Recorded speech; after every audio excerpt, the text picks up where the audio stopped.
The competition here in China is getting more and more fierce. New categories are emerging and new brands are emerging, and consumers are faster changing their demand, especially in the IT and technology sector. And consumers are moving more and more toward lifestyle oriented and more sophisticated in their choices, and a little bit more skewed toward the premium, for example, like beer and wine and the alcohol category.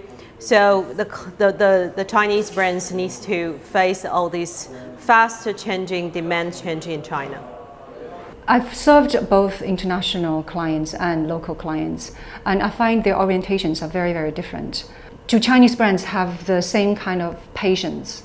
Do they appreciate connecting their brands to cultural trends that are happening in China? That's where I feel a lot of Chinese brands are probably facing a bit of a challenge. In the next 3 years, China brands will really face the same type of competitive situation that the Western brands did, in level playing fields. That is that China brands have started to increase and improve their innovation and quality, and they've seen themselves start to compete with the foreign players.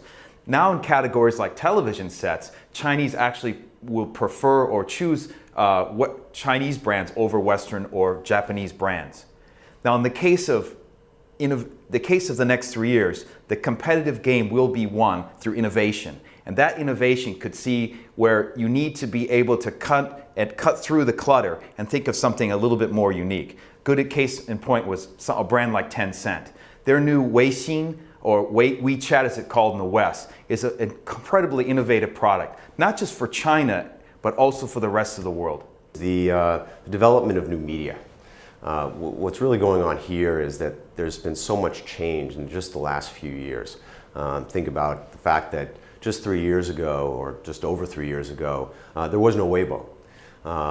Just 20 months ago, there was no Weixin. So now we're talking about if you talk about the different brands, 3 different platforms that have now become the most popular C2C, consumer-to-consumer media platforms in China. Many brands, or if not most brands, are just waking up to this, and they're trying to play catch up. How do you catch up with the evolution of social media? Your customers or your potential customers are out there having conversations about your brand, and what are you going to do about it?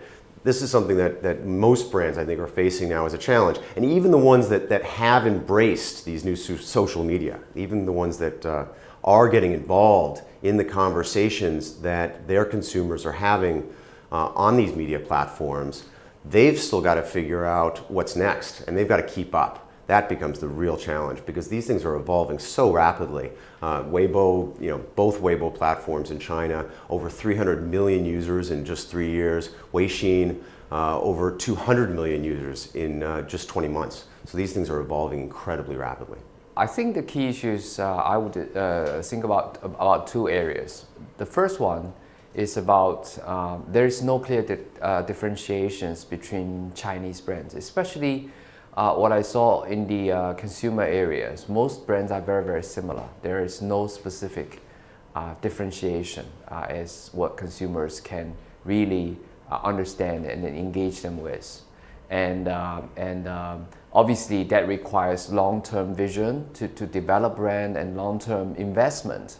Unfortunately, I don't see that much Chinese companies are willing to invest long-term wise for brand growth and build a brand. The second area is that I think it's obviously from the culture background, is that Chinese brands are always perceived as so-called substitute for international brands. Like, for example, in sports areas, the local Chinese brands always they're doing very well in 3rd tier, 4th tier, 5th tier cities. However, the consumers there, when they get richer, their income level increased, they will switch to international brands. I think that's one of the blocks for international for Chinese brands really to become a international level, to that level. That's one of the challenges. I think that are the 2 key challenges. One of the biggest challenges that Chinese brands will be facing in the next few years is this increasing competition, especially domestically here, increasing competition from other Chinese brands in China, and also multinational brands, and more multinational brands coming into China. So I think there'll be an increasing competition within China, and they'll have to do several things to try and face off some of those challenges to ensure their survival. From a media perspective, I see some very general issues and challenges that brands currently face, specifically the Chinese brands.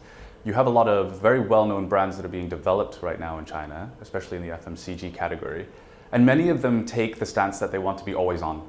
And they want to have 100% share of voice in the market, whether it's on television or other media channels.